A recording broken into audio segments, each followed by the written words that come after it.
Քաղաքացիների մոտ կուտակված բացասական հոգեվիճակները հաճախ հանգեցնում են նրան, որ փոքր միջադեպերը վերածվում են լուրջ բախումների, երբեմն ունենալով դժբախտ ավարտ։ Մասնագետների համոզմամբ դա են փաստում վերջին 2 շաբաթվա ընթացքում տեղի ունեցած արյունալի եւ սահմռկեցուցիչ դեպքերը։ Փոխվում են թե թվերը, թե հանցագործությունների տեսակները։ Պաշտոնական տվյալները պնդում են, թե Հայաստանում հանցագործությունների թիվը 2025 թվականին նախորդող տարվա համեմատ նվազել է։ 2025 թվականի ամփոփ վիճակագրությամբ Հայաստանում կատարված հանցագործությունների եւ դրանցով հարուցված վարույթներով 2024 թվականի համեմատությամբ արձանագրվել է հանցագործությունների թվի 3.2%-ով նվազում։ Խստացվել է անչափահասների շրջանում արտաքին տեսքով կամ կառուցվածքով սառը զենքին նմավող առարկաների շրջանառության սահմանափակումները, ինչպիսիք են առավել հանդիպող, կտրող ծակող, ջարդող, փշրող առարկաները։ Իրավապաշտպանների կարծիքով, սակայն, ակտիվությունը դեռ պահպանվում է եւ դա պայմանավորված է նրանով, որ նման առարկաները ձեռք բերելը մատչելի է։ 2025 թվականին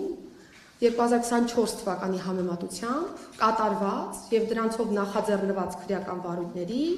նվազում ունենք Հայաստանի Հանրապետությունում։ Հանցագործությունները սառը զենքով եւ հատկապես զենքով աճել են։ Լինում է այն պայմաններում, երբ որ վերահսկողությունը թույլ է օրինապահ մարմինների։ Այն հետևության է եկել, որ անչափահասների կողմից կատարած հանցագործությունների հիմնական մասը կապված է ընտանիքի խնդիրներից, դաստիարակությունից։ Իրավապաշտպաններից շատերը հանցագործությունները կապում են անչափահասների վերասոցիալականացման շրջանի հետ։ Նրանց կարծիքով պարտադիր հոգեբանական դասընթացներ պետք է կազմակերպվեն։ Դրսում եւ շրջապատում իրենց անձը ավելի բարձր կարեւորելով եւ գնահատելով ցանկանում են լինել իշխող դերում։ Իրենց պատկերացումներով անչափահասները իրենց խոսքը ցանկալի է, որպեսզի անցնի հենց այդ շրջապատում։ Չնայած նրան, որ հանցագործություններ կատարելուց հետո շատերը ասում են, թե դա արել են ինքնապաշտպանման համար, իրավապաշտպանները կոնկրետացնում են, թե որ դեպքում է գործում այդ նորմը, քանի որ նրանց կարծիքով իրավագիտակցության մակարդակը այդքան էլ բարձր չէ։ Եթե նա ձեռքով, փայտով կամ քարով է հարվածում, ապա դու չես կարող զենք կիրառել, ավելին վնասել զենքով։ Ինքնապաշտպանություն կլինի, եթե քո կատարած գործողությունները լինեն դիմացինի գործողությունների հետ